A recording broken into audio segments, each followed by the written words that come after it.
sadly, what often happens in ME chronic fatigue fibromyalgia is that we only really realize that our emotions have been desperately trying to get our attention for years when we've got to the point that we have literally no choice but to pay attention. It's like we get to the point where we're so seriously chronically ill, like we're 22, 23, 24 or 15 or whatever it is hours a day, like forced to be with ourselves, lying in bed or lying on the sofa, stuck with our feelings and emotions. And when you've not felt your feelings and emotions for a long time, there's a lot of stuff that's there. And initially it can be overwhelming.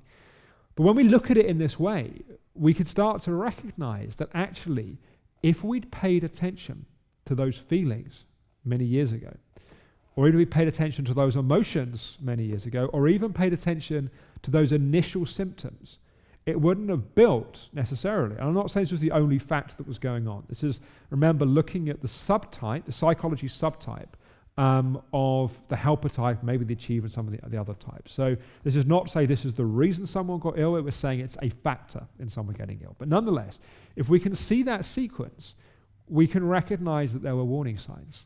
And we can recognize that if we'd taken care and listened to those emotions before, it wouldn't have escalated.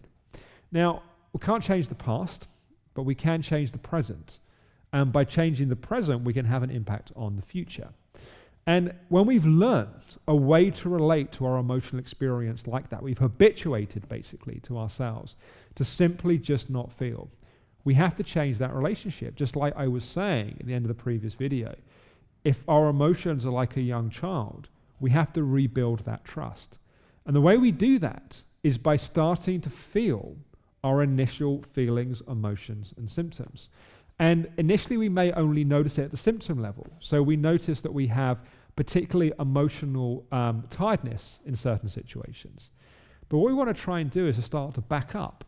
Before we get to the point of having emotional tiredness, we want to back up to the point of feeling some actual just emotions before it gets to the extreme of symptoms. Or we want to get to the point of feeling the feeling. The sooner we can catch it, the less loud our emotions need to shout, the less symptoms are required to get our attention.